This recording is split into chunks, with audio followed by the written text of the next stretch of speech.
Welcome back to The Gently Used Human. I am Dr. Scott Lyons, and do you ever wonder what would happen if we could all stop trying to fix our emotions and start listening to them instead? Like, what if anger isn't something to be pushed away, but a powerful tool for transformation?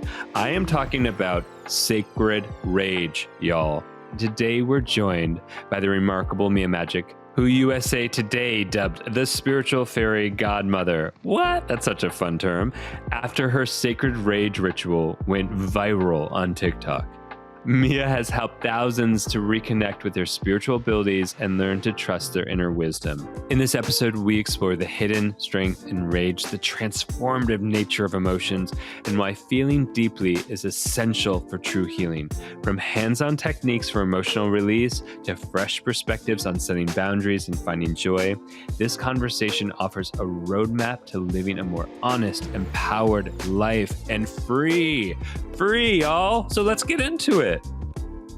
Mia, welcome to The Gently Used Human. What a treat to have you. Thank you for being here. So good to be here. So good to be here. I want to get started with, like, you know, those emotion wheels, like where like they're on pillows and coasters and just like they're everywhere. I just bring them wherever I go now and just have people point. And I wanted to get started on like certain emotions that I notice people tend to avoid pointing to or talking about or feeling. And one or two of them happen to be kind of in the realm of your expertise. Okay. Can you guess which one they are? Well, I know one of them is rage. I'm like, one or two. What's the second one? I think anger, rage. Okay. And maybe I'm curious, do you discern the two between anger and rage? Or are they kind of in the same family for you? I would put them in the same family for sure. I think that I do feel like rage is more like an experience and anger is more like an emotion. I feel like rage is like something that's happening to you or happening through you, and anger is an emotion that you feel.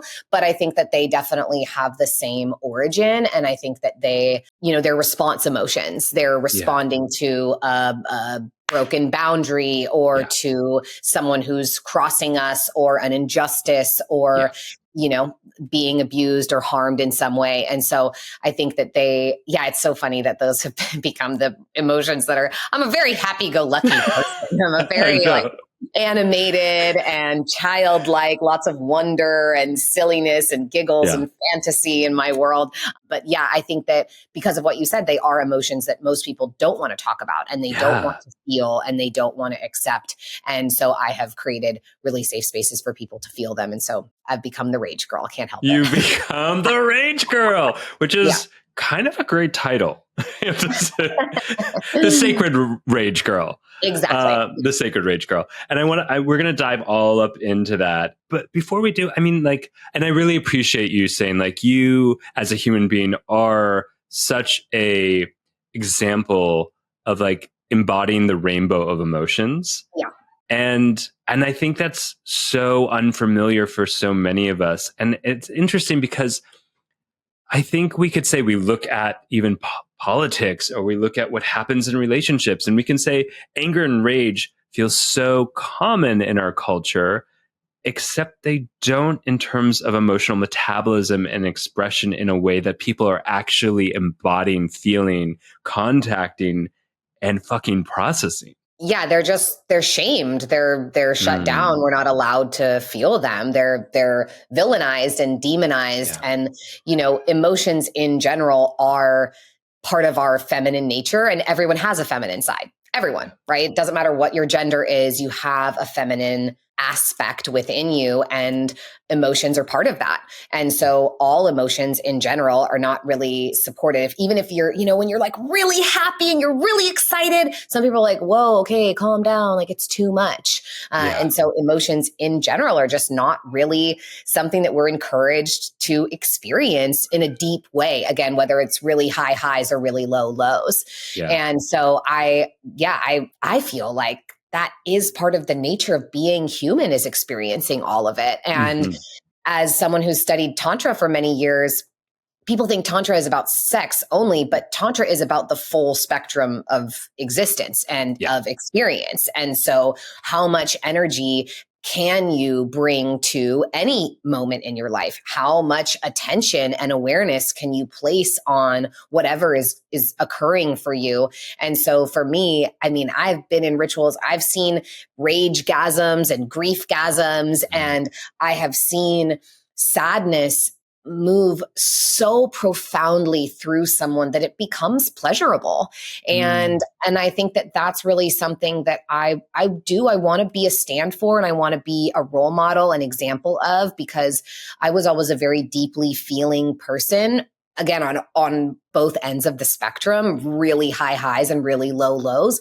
And I just didn't have a lot of safe spaces for either one of those experiences. And it was really isolating, and it was like inner torment, it created a lot of anxiety and a lot of fear and a lack of safety, because I was like, oh, I don't know where to go. I don't know what to do. I don't know who to be. I don't know what I'm allowed to show or not. And no matter what I show, if I show my big dreams, people reject and abandon and make fun of me. But if I show my sadness or my hurt or my pain, people make fun of me and tell me I'm a loser, and they don't want to hang out with me because I'm sad. And so I just think that in general, in the world, the feminine aspect of all of us, especially in the nature of divine, when you look at the religion and the patriarchy, the feminine aspect of us has been shut down. It's been suppressed. It's been villainized and demonized. And so I want us all to feel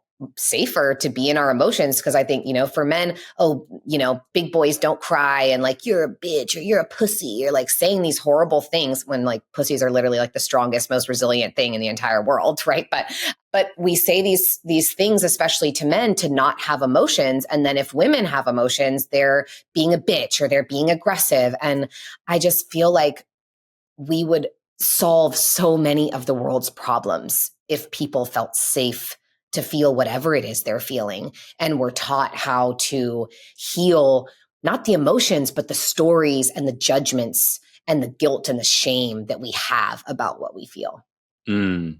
So much so. I'm thinking of a practice that I was given once in a couples therapy session. I thought it was so silly at first, and then I came to really love it, which was, we basically were not allowed to give any context. And what we did is we would just say once a day, at the end of the day, it's like a emotions check-in. I've felt or I'm feeling. And like we could point to the emotions wheel and then say it out loud. And it's just like a list of like maybe 3, maybe sometimes 7 emotions. And then the other person says, thank you for sharing that with me. I love you. Is there anything I can offer you? It wasn't even getting into why do you feel those emotions or the story that can kind of take us out of the emotions. And it was it became one of my favorite things during the day as times. It was so intimate just to be able to really share the emotions and not have someone try to do anything about it. And rather, as you even said, like just hold the space for the fact that that's allowed. Yeah. It's interesting you name things like Tantra and other philosophical traditions, because what's interesting is we saw this trend in positive psychology that supposedly came out of or emerged from a lot of these sort of spiritual philosophical traditions. And they totally fucked it up because they were like, focus on the positive. Let the negative go. The negative's just bad energy. That will give you cancer, or that will give you disease. And I'm like, and it was such a raunchy fucking time in the history of psychology that was supposedly backed by science, which if you actually look at the science, is bullshit, because we've now gone back and revisited. And it, and what I think it did is it created a toxic positivity for a significant amount of time, backed by this idea of like, just be grateful. Just be this, just be that. And life can be yours. Yeah. And I think that's, when you look at people like Gabor Mate and Bessel van der Kolk, like these real trauma studies, yes, focus on the gratitude. And yes, like the negative emotion can give you cancer, but it's not in the suppression, or it's the suppression of it that gives it's you a cancer. suppression. It's suppression of joy can do the same thing. Exactly. It's like the bypassing of Yeah. the emotion that creates Yes. disease. So if Yeah. you're going to just pretend like everything's happy go lucky and hunky dory and be a people pleaser when what you're actually doing is responding through trauma, that's what's going to give you the disease. And that's why I do these rituals. That's the main intention, and has been proven when you look at, there's been studies by John Hopkins and the Mayo Clinic and Yale. When you go all the way into the emotion, when you let yourself unearth and excavate that deep rooted core wounding, whether it's, an abuse that you suffered, words that you never said to stand up for yourself, ways that you never fought back, or ways that you never felt safe to respond. When you let yourself touch that deep, dark shadow, that is what then will allow you to move through and come into true gratitude, not bypassing gratitude, not toxic positive psychology, but actual, oh, wow, okay, I've unearthed that stuck energy that's been lodged in my psyche and somatically in my body for 30 years. And now I can fill that space with more love or more joy or experience greater peace and actually be grateful. At least what I find is like, every time at the end of the rage rituals, I'm like laughing and crying because I am in awe of people's courage. I just got chills just thinking about it. Every time it's like, it is not an easy practice to feel your hardest emotions. It is not an easy experience to go into the depths of your pain. It takes massive bravery to do that. But when you do, the light, people's faces change. They look different from the beginning of the ritual to the end. And I just feel so impressed and in admiration and awe of people who are willing to do it, because I think that, the deeper spiritual work, not bypassing, but going really all the way into it, it's the hardest choice we'll ever make, but it's the most worth it. It's so true.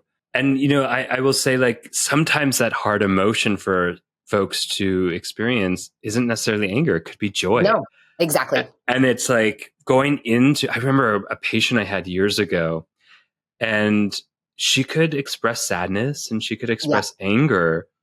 But when we got to starting to look at pleasure and joy, she would shut down. It was like the lights went out.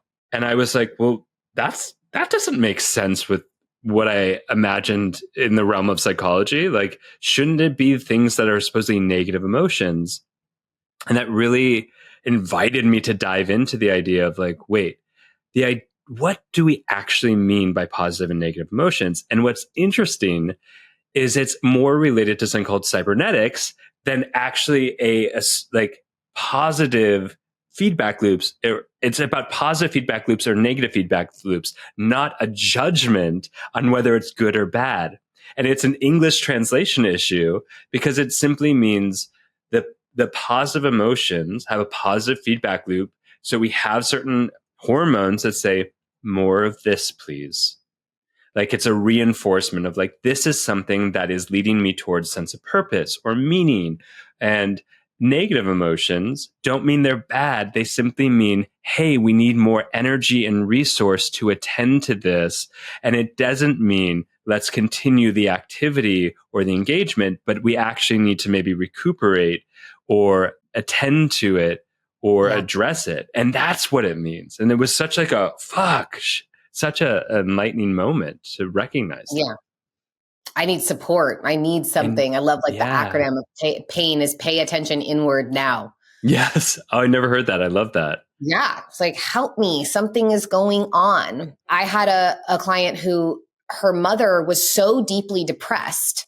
And so whenever she would be joyful, it was so triggering to her mom that she would like get in trouble, you know? And so her mom, and misery loves company, right? So her mom wanted her to be subdued and calm and shut down, you know, because that was where she was. And so when she was this, you know, alive and vibrant little girl, it was threatening, it was intimidating, it was scary, it was overwhelming for her mom. And, you know, I think that something that I've been working with a lot of my clients recently is so many of us are dealing with depression and anxiety and depression. When you think about it, it's like people say that the opposite of depression is like joy and happiness. No, the opposite of depression is expression. Like it needs, instead of pushing it down, let it out, like move it up and out, let it come through you. So what is that emotion, whether it's positive or negative?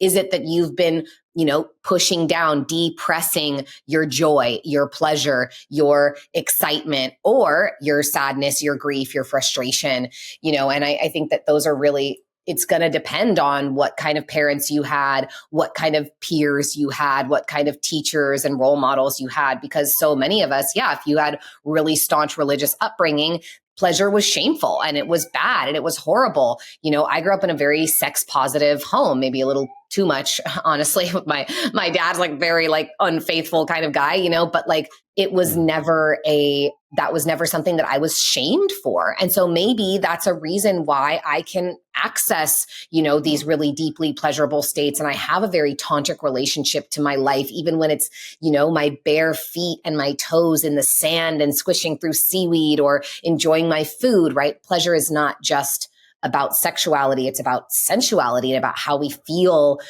when we do anything and everything. And so it's also really important to acknowledge for everyone, that your trauma, your wounding is going to look different. So it's okay to have those things that you depress, but the intention is to learn how to express them. Beautifully said. And I appreciate what you're saying about like sensuality. Pleasure is about sensuality, which is about us entering into the sensual nature of our being, which is how we experience life itself, how we feel alive. Trauma is the repression, the splitting of our ability to receive and experience sensation of being alive. Yeah. And so it's such a beautiful example of like, of pleasure emerges from that sense of how we experience life itself. I'm excited to talk to you about anger and rage specifically, because again, it's like, I think so many of us can be explosive, and we see that, especially as a couples therapist. Sometimes I'm like, such an explosiveness, but we're not actually in our anger. It just quickly, it's almost as though the feeling itself jumps outward and is projected on someone else without being able to feel it ourselves. And I don't think that's actually A, an emotion, and B, anger.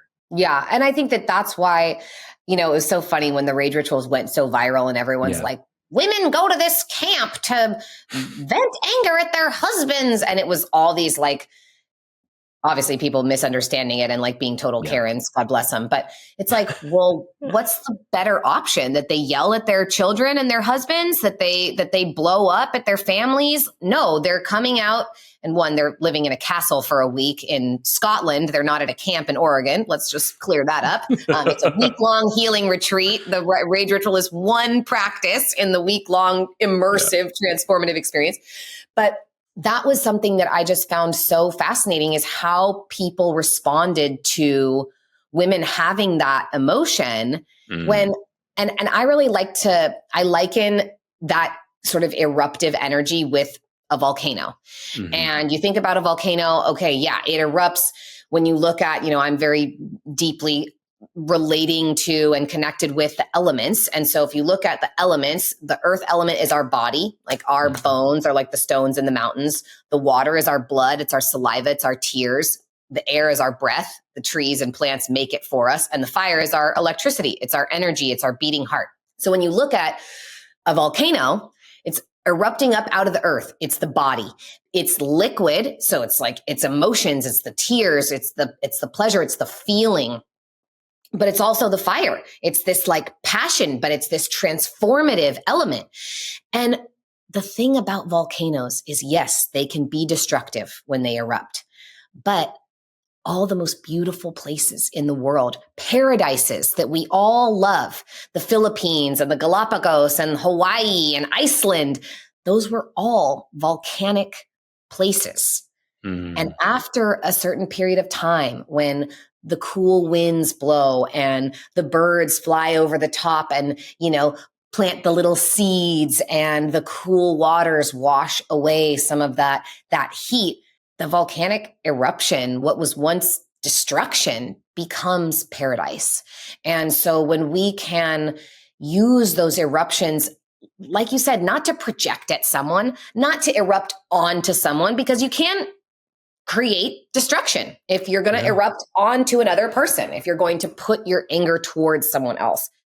But if you just allow it, if you let yourself erupt, then over time, you can create and become that internal environment of paradise. And so that's what my intention is with the rituals, is like, let me give myself and these people the full space to go all the way in an environment where they're not harming anyone. We even, we use like gravel roads and paths. Like, I don't even want to hurt the earth. I tell them, like, don't hit the plants, like, don't hit the trees. We don't use new branches. We only use branches that have already fallen from the earth. Everything is about compost and alchemy and really utilizing that which falls. Even like right now, it's fall, it's autumn, all the leaves are falling. And that which falls is what fuels and feeds our future. And so that's really what I think is such an important lesson for all of us, is like, yes, you can grow greater and stronger from what you let fall away. And sometimes that means letting a massive eruption of anger that you've been holding back for your whole life to fall away. But it's got to be expressed first, like the way that the leaves grow on the trees before they fall off, Yeah. Yeah. So fucking beautifully said. I love that. And like, I'm just imagining, I love that. And I just like the richness of the soil and the veggies and the fruits that grow from the minerals that are allowed to, come from that alchemy, as you say. Yeah. And that's where we get the original definition of humility. Like religion has changed humility to mean this, like, bow down before God. But it comes from humus in Latin, which is the black gold of the soil, which is the result of that alchemy. It's what falls away feeding you. And so that's what humility means. It's like, okay, here's this thing that I need to let go of. I need to release. And when I do, it will help me rise higher and root deeper. Yeah. Wow. I mean, I think about pairing that beautiful analogy and metaphor, which is actually so true. And it's like some of the even neurochemicals in anger is like, it's rich in dopamine and substance P, which is associated with like pain and stress. And it because of that, because especially dopamine, which is around motivation and action, anger itself is a very physically activating emotion.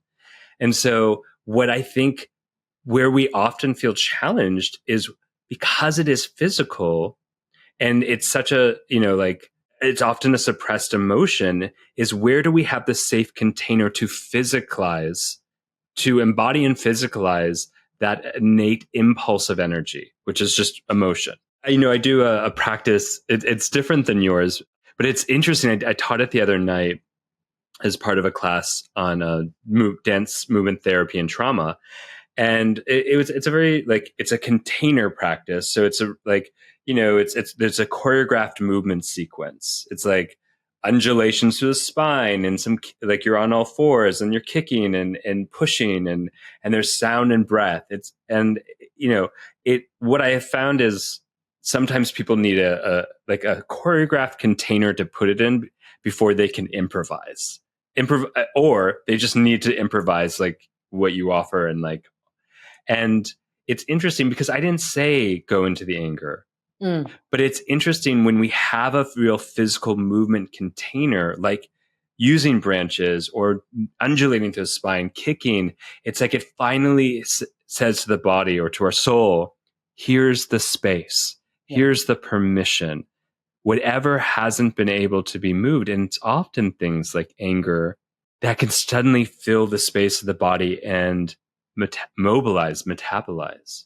Yeah, totally. Yeah. And there's a lot of, the somatic release is an important part of it, because when you're just screaming, it is, you're getting maybe some of those chemicals, but you're also kind of affirming that neural pathway. Right. Yeah. And so instead of letting it move all the way out, I mean, yeah, you see weight fall off of people after doing rituals like this. You see, all kinds of different autoimmune conditions clear up. It's pretty miraculous, I have to say. It's really such a gift. And, dance being one of the best cures for depression, for like so many different mental health challenges that we have.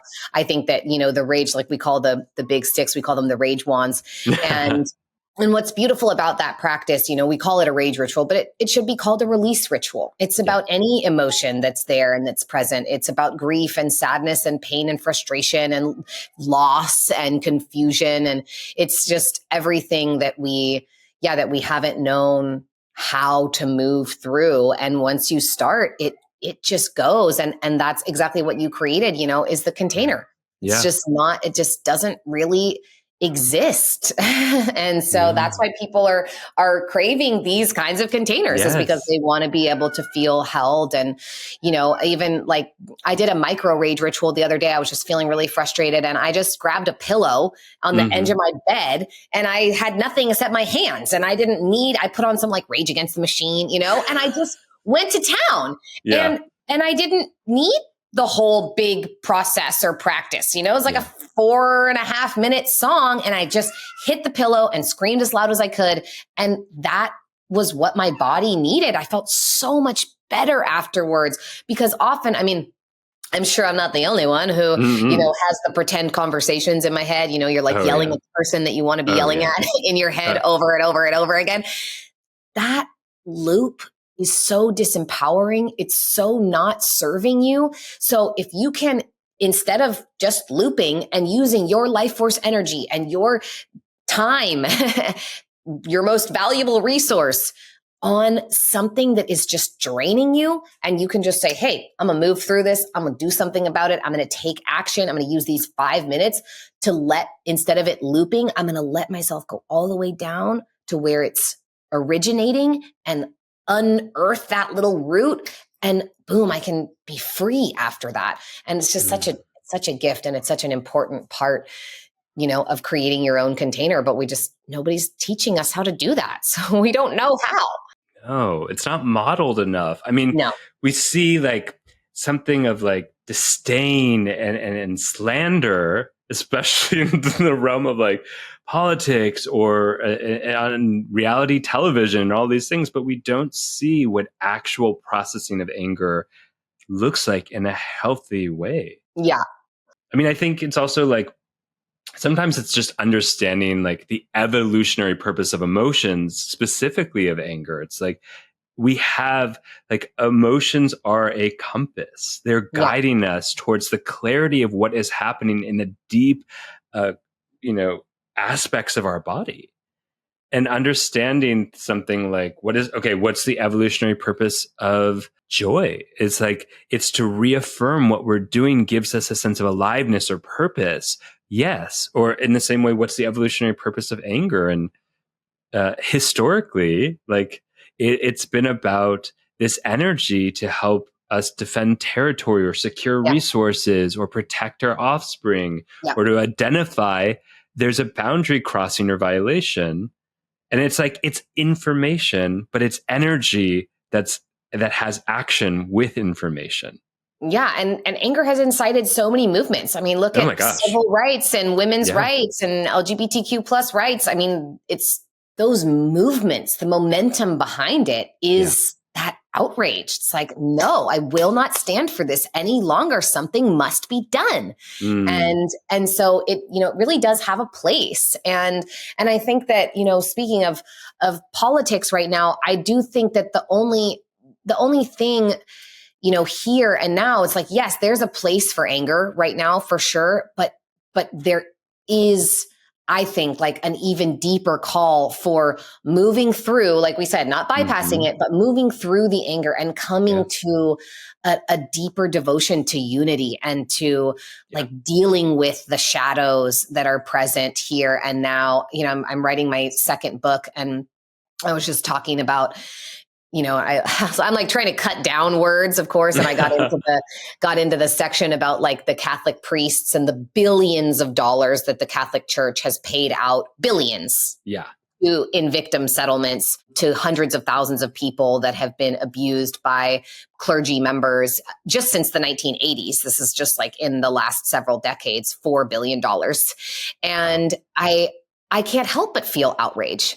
I can't help but feel like, wait a second, the people that are supposed to deliver us from evil are actually its incarnation on earth. Like, how is this possible? But me being angry at them isn't actually going to help me or the problem, the larger issue. What has to happen is like, I have to keep doing my healing. I have to keep being a role model and an example and a teacher and a way shower and a lighthouse for those who are lost in the storm. And I have to keep, like you said, using that compass. Okay, where is my anger? Where is my rage? Where is my sadness? Where's my frustration? That is my compass guiding me towards my healing. So where am I still abusing or abandoning my inner child? Where am I still taking advantage of the parts of me that aren't healed or that are lost or that feel, weak or vulnerable? And really doing the work on that. And I think that's just the biggest opportunity that we all have, no matter what side of this, and it's so ridiculous. It's like the gender binary, it's like we need to have a political spectrum, not like this, these two parties that, like, for someone like me, I don't feel represented on either side. Like, I don't feel like anyone gets me. And, I care about the earth. Like, that's my teacher and my temple. And I don't feel like there's anyone really taking care of her. Who's banning, plastic bottles? No, it's like, oh, the petrochemical companies get to, do whatever they want because they pay for their lobbying. And, those kinds of responses to anger. It's like, will it actually do something, or can you find a way even deeper within yourself to create change and to like find that paradise? Don't bypass, but how do you create that pristine inner environment that then ripples out and becomes the kind of role model that we all need so desperately? And that's why, I'm like, I was talking to my team the other day. They're like, the rage rituals, like, what are we going to do? Is this it? Like, are we going to be the rage people forever? Like, is this part of the brand? And I was like, you know what? If this is what it takes to have people understand how important it is to feel and heal our emotions, then like, let me be the rage girl. I don't care. Because I just want people to feel safe. And I think, leaders and all of these governmental systems, like, if people felt safer, they wouldn't be so greedy. They wouldn't be so misogynistic. They wouldn't be so harmful and try to take advantage and rape and pillage others on our planet. So like, let me create emotional safety within myself and be a beacon for that shining in the world. What else can you do?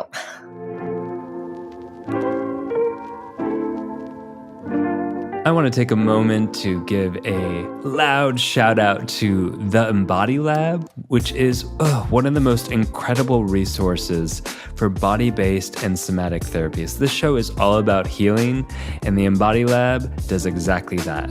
Whether you're on your own journey of transformation and discovery, or enhancing your skill sets in your career as like a coach or a therapist, a body worker, or really any career where you are supporting other gently used humans, the Embody Lab is your place for deep, inspiring, and impactful workshops, certificates, masterclasses, and an incredible community of like-minded folks.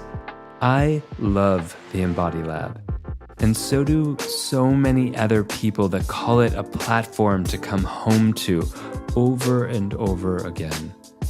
The Embody Lab is giving my listeners an exclusive offer, a one-time 10% off code to enhance your embodied well-being. All you have to do is go to theembodylab.com and use the code GentlyUse10 at checkout.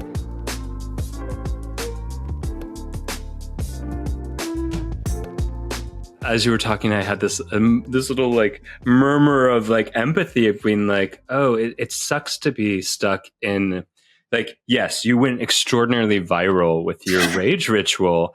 And it's like, and there is something about capitalism of like, you capitalize on what people's attention is on. And it can hurt. Like I have a lot of friends who got pigeonholed into specific areas or focus as psychologists or coaches. And it's like, they're like, I want more than this. And when they try to venture out, there's consequences, usually fiscal consequences. And yet the way that you talk about it is so endearing and sweet. And I so appreciate it. Where you're like, you know what?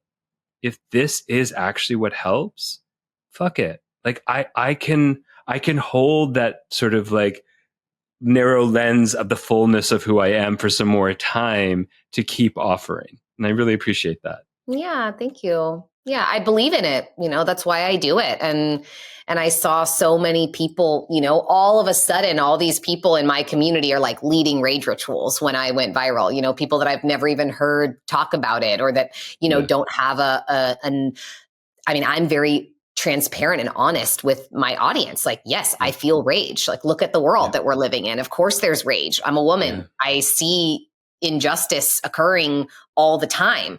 And how could you not, right? It's literally everywhere.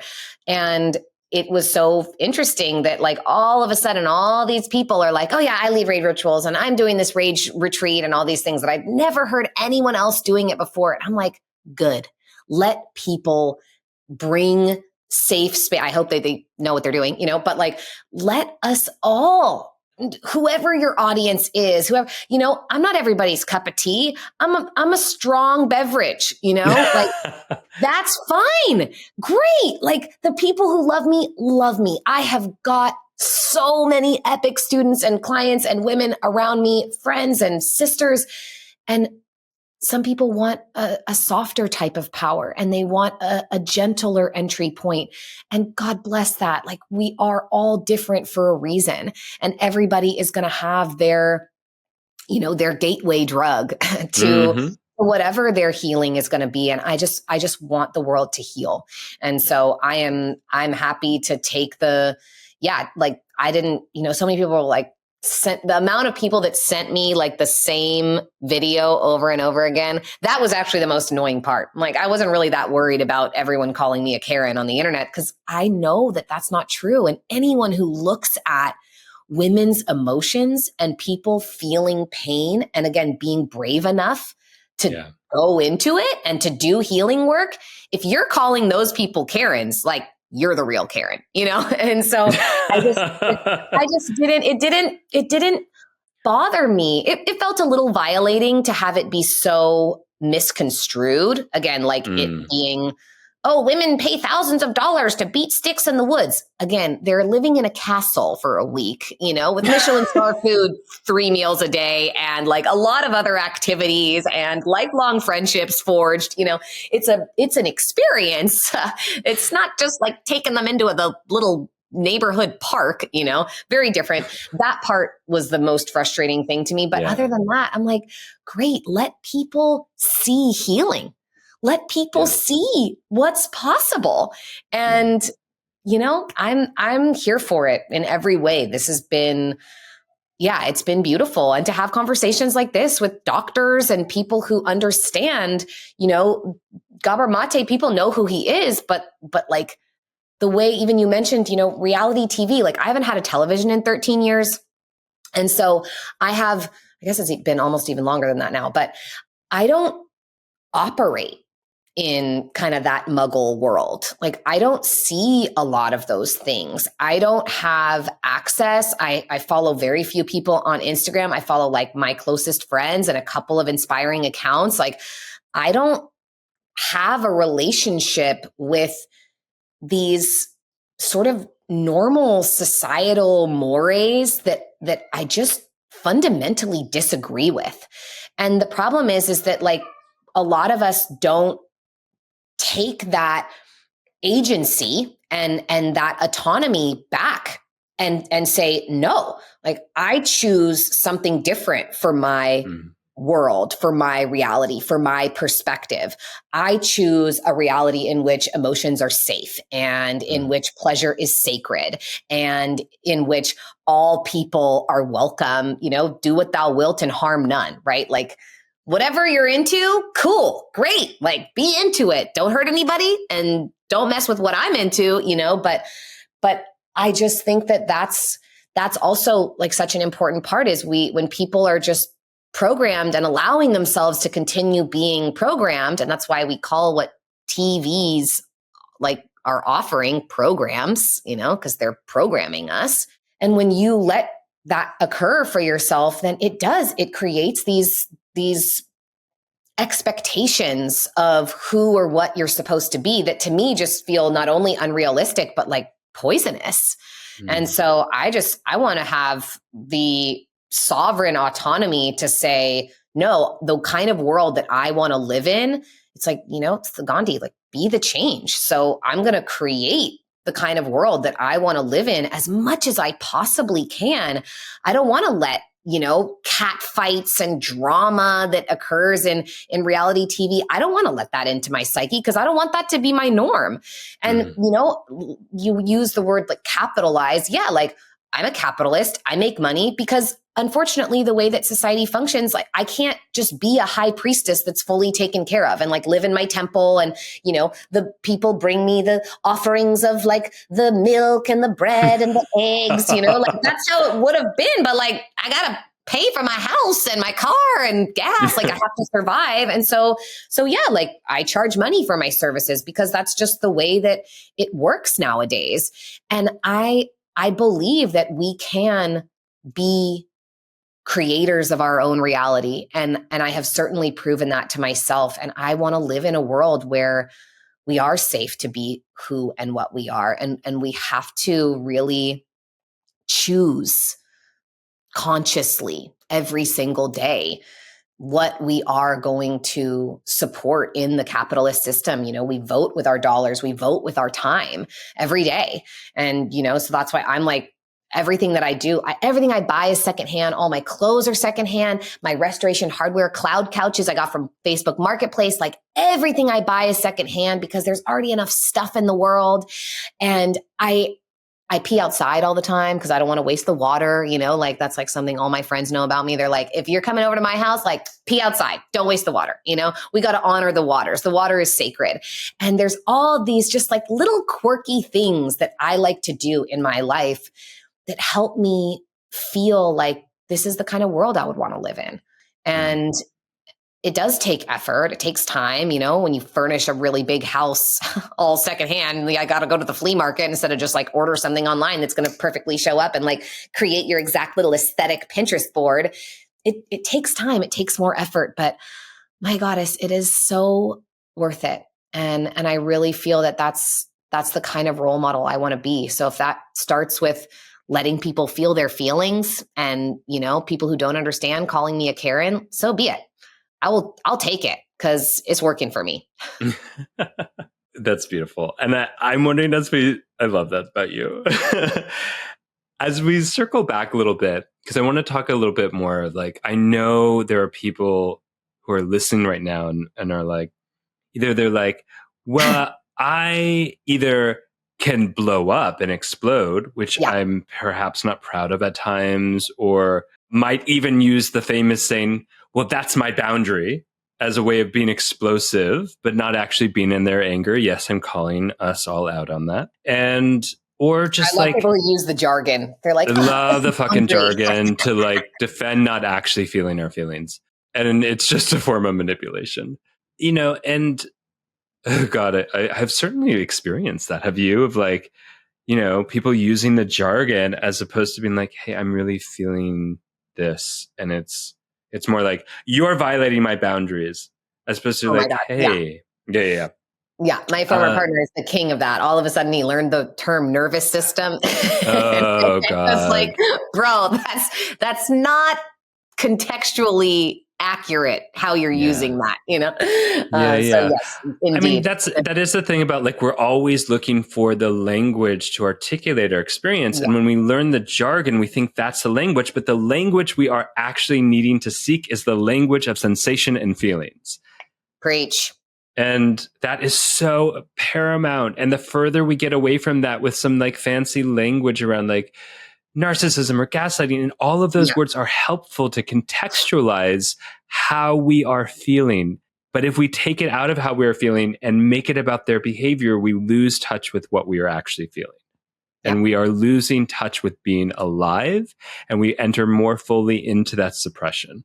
Yeah. And into the disease. Out the like, this thing, you're doing this. Yeah. I'm always like, okay, there's 3 fingers pointing back at you whenever you're pointing at someone else. So like, what am I doing? If you're saying that someone else is gaslighting you, what part of you is allowing that to occur? What part of you is actually not believing or not, looking into that inner child and saying, oh, what is it that you really need? What is it that you're actually feeling? What is the wound that's coming up here where I'm fighting back, with a boundary or with, some kind of defensiveness in order to not feel or to avoid or to reject something else that's happening for me. So that could be a whole nother podcast. Ooh, girl, we got a workshop. Coming up. And I don't know, like I have found for me, and I'll be transparent, and then we can play with this and even how we would work on a anger or rage ritual of like, I have noticed like I can be defensive and reactive. Yeah. I'm sure we all have, especially in relationships, but that's not necessarily being in my my anger, because my anger is telling me my boundary is crossed, but then I let it because the small part in me is going, well, if I stand up and really stand up against this, I will lose the thing I want most, which is what I think I want most, which is love and connection. Yeah. And it's interesting. And then let's say we split apart from a friend or a parent or a partner, and it feels like sometimes I have found this to be impossible to come back to that anger. And I was like, I was so angry with them, but I was reactive with them. Yeah. I wasn't in my anger because I let the boundary be so violated and so bruised that I actually bypassed the possibility of being in my anger. And in the boundary rupture that occurred, partly my responsibility and theirs, I lost the container to hold the anger. Yeah. Well, the thing is like you said, we fear rejection so badly that we abandon ourselves. Absolutely. So instead of being willing to honor what we need, again, like our inner child's needs or a core wound or a trauma response, we sacrifice ourselves and our well-being. And then we communicate, because you can get that like defensive, like, push you like, But if you're staying in that situation and in that violation, or then you kind of like back down or you like backpedal and you like second guess yourself, you are saying to the wounded version of yourself, usually that's, 5 to 7 years old, you don't matter and your needs are not important. And I am willing to abandon you so that we don't get abandoned. But internally, that's what's causing the damage. It's like, because then we just stay, that's certainly what I learned. I just got out of a 5-year relationship and I abandoned myself every single day in order to not be abandoned by him. Yeah. And the unwinding of that has been more illuminating than I could have ever imagined. I didn't realize that I was in a trauma response every single day because I was staying in the trauma response and I was staying in the feedback loop of this same process. And until we actually split up and I finally was able to leave after so long of thinking I should or wanting to, then I got to see, oh my God, I have been rejecting myself every day trying not to be rejected. And we do that all the time. And it's because we associate our original attachment figures, our parents or our guardians, whoever took care of us as children, we project that onto our partners. And then we do the same things and we try to get the love or the acceptance or the connection that we craved as infants and children from those people. And it's a wild game. And until, like everything else that we've been talking about, until you can complete that loop, until you can rewire that pattern, until you can, again, stop pointing the finger out and seeing, like where you've been gaslighting yourself. Yeah. It's like another person can only gaslight you if you've been gaslighting yourself. Yeah. If you've been saying, oh, this need, this boundary, this wound isn't enough to do something about, to heal, then you can let your feelings be shut down or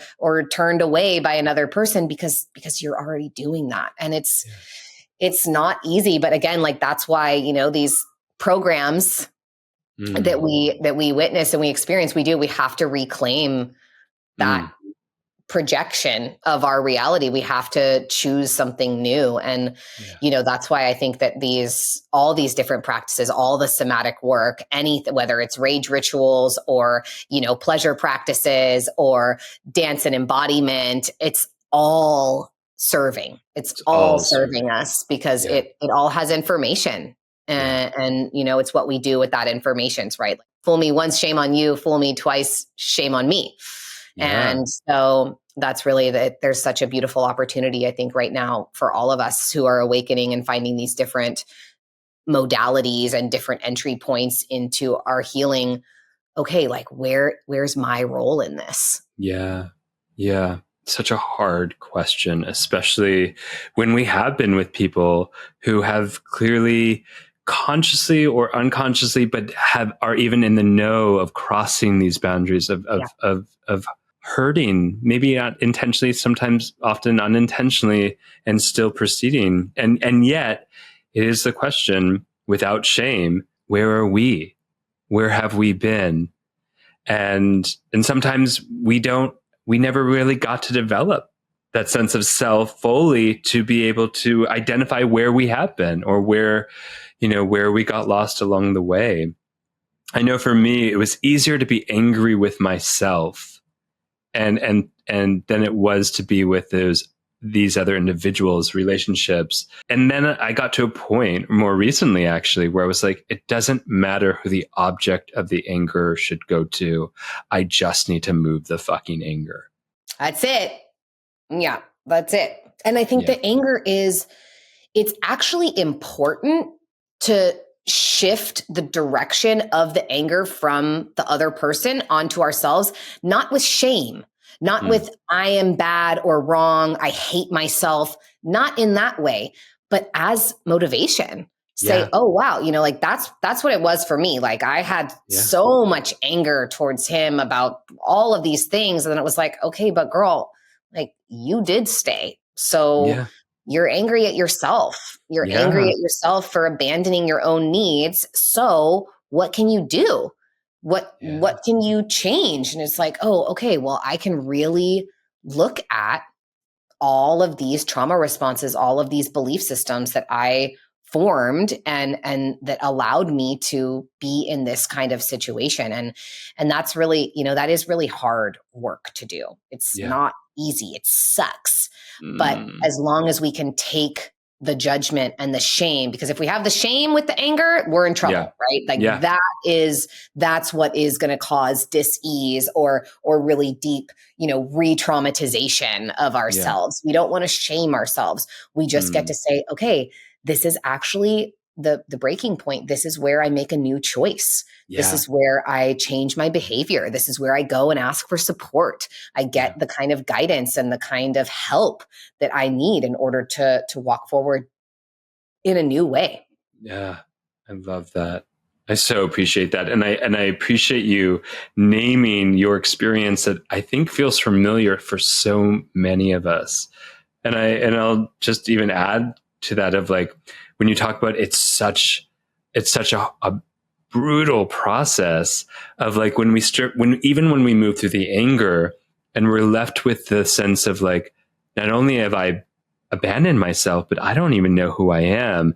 And I think that phrase, when that phrase became so crystal clear, was probably one of the most painful experiences of my life, of going, oh my God, if I don't know who I am, I don't even know anymore. Then what? And I had this moment of going, whoa, whoa, whoa.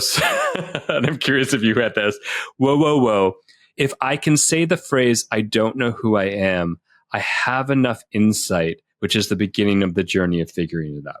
Because before I was just existing in the emptiness and filling it with certain relationships or more sacrificing to support other people. You know, I think I kind of felt the exact opposite. I feel like it helped me know who I am more. I love that. Because I got to see parts of myself that I had been blind to. I had not been aware that I was functioning based on such misbeliefs, because I do, I get this incredible affirmation from my life. Like I have outward success. I have inward success. I love who I am. I love my friends. I love my life. What I'm doing is literally the like greatest manifestation of my inner 5-year-old's wildest dreams and more. She couldn't have even imagined this, Yeah. Like it wouldn't have been possible, like the level of psychic communication. But like I have full psychic communication with my animals and with horses. And I got to write books. I have all these incredible gifts. I have actually watched things manifest. I've like done little candle spells and had like $12,000 just appeared the next day. Like I have watched magic be real in my life. And so I get to see that reflected back to me all the time, right? I'm like, oh, look at me creating this cool little magical world that I live in. Like, oh, it's so fun. Everything's so great. But then I got to see, wait a second. I didn't realize all of these little subtle ways that who I am was out of alignment with who I want to be, right? Like these are all these little pieces of, these are wounds, but they're part of me, right? It's just like everything we've been talking about. You can't say, oh, well, this part of myself that I don't like, nope, that's not part of me anymore. Like, oh, sorry. Like, oh, let me just shame you out of existence. Not going to happen. That won't work. And so I felt like instead of it being, the void, the full emptiness, I got to expand even more. I got to, like we've been talking with the compass and the navigation system and the guiding light towards, okay, look at all these ways that I'm actually not being myself. Look at all these ways that I'm fighting against my greatest powers and my wildest dreams and my deepest gifts and service and fullest expression. And I got to see all the places where I was crossing my own boundaries and where I would go into, oh, okay, well, he's not comfortable with this, so I'll play smaller, or, oh, he doesn't, like me to wear that or be this way. And so I'm going to, change. I'm going to do something differently. And all of that I recognized from my childhood, from, middle school bullies, from dynamics with my dad. And it helped me see this, prismatic reflection in my reality and the kind of house of mirrors of my internal realm and mental landscape that I just had. I'd had no idea. It was like shining a light on so much darkness that had just been, and again, like we're talking about, not with like negative, positive, but just things that, when it's dark, you can't see. And so that was my experience, was that I was so grateful. I was so grateful because it gave me a whole new can of worms to open and deal with. And it's been such a gift to see how much more pleasure I can open into. And even like that's, I know we're not really talking about that, but like the amount of pleasure, the ease of pleasure in every form that my body has expanded into since getting out of a dynamic where like my pleasure was really shamed and really shut down unless it was like one very specific expression of it. Oh my God, I'm like, oh, I'm free. Like I'm so much more of who I am again because I was sacrificing who I was, because I was abandoning who I was, because I was rejecting who I truly am. And so it's been a different, but I think that's really what happens in relationship is either we feel unrecognizable or we recognize so much, or we recognize so many patterns that we're ready to let go of. Thank you for sharing that. I think it's so helpful again, because I think so many of us have gone it. Even I want to say, even the people that we project are like, ooh, they did things to us. They're also on some level going through this. And I think that like to just name that we're all kind of in this human experience of cloaking and discovering, and the medicine that we keep talking about is that we have to feel to heal. And I just want to really, again, appreciate all that you're offering, the containers, especially the containers that give people in the world the permission to feel and the guidance to process and move through it in a way that allows for that potential for healing. Yeah. And, hurt people hurt people. And something my therapist always says is the bite fits the wound. Mm-hmm. It's like if you get bit by a shark, you're going to have a big shark bite on your leg or whatever. Yeah. And so when we partner up with people, it's usually because their bite fits our wound and vice versa. And so, that's really something that I'm still working on fully having it. You can like do as I say, not as I do, right? But I'm still in the process, just a few months out of a breakup of really like getting to the fullness of compassion. Yeah. Because there's the only way that someone can harm us that, I was just talking to a friend who like this guy that she was so excited about, like has a secret wife and kid, it's like the usual. Like, it's just like crazy. And the thing is that the only way that someone could be operating like that, destroying their own family, betraying others, lying, gaslighting. I mean, like the amount of times that my partner used the word gaslighting at me. And then like when it all blew up, I found out that like I was the one being gaslit the whole time. I was like, it's only because of the wounding. Yeah. That's it. Yeah. Yeah. It doesn't matter, like, yes, okay, like that doesn't mean we have to stay. That doesn't mean, oh, they're hurt, they're traumatized, like you don't understand, like they just need me to, keep sacrificing myself. No. But everyone's poor actions are a result of their trauma. Yeah. They're a result of their wounds. Because if you don't deal with them, that's how you're going to respond to all of life. That's just the way that it works. And so that's why, I feel so grateful for these challenging experiences and these illuminating heartbreaks or losses, because they show us, they've shown me, what do I need to do to not keep perpetuating this pattern? I don't want to live like that. So there's nobody else who can change my life for me. I got to do it myself. Yeah. And again, it's hard, but it's, like really like what better use of your time could there be than working more towards the life of your dreams? Beautiful. Where can people find more of you, move with you in a castle, and follow your practices and guidance? So everything is Mia Magik, MIAMAGIK, Instagram, YouTube, TikTok, website, all of it. So MIAMAGIK, Mia Magik. And yeah, we have amazing retreats all over the world. All, of course, include the Rage Ritual.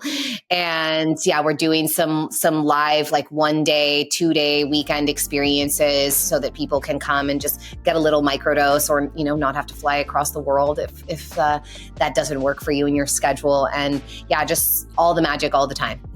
Amazing. Thank you. And everyone, go follow Mia, give her some love. And to all of our gently used humans out there, we love you. Thank you for listening to the Gently Used Human podcast with Dr. Scott Lyons and friends. Visit gentlyused.com for fun extras. And don't forget to spill the tea and gossip about the show with all your friends and frenemies. And show some love by giving us 5 stars and leaving a review in your favorite apps. This helps us connect with all the other gently used humans out there. Oh, and by the way, you look fierce today.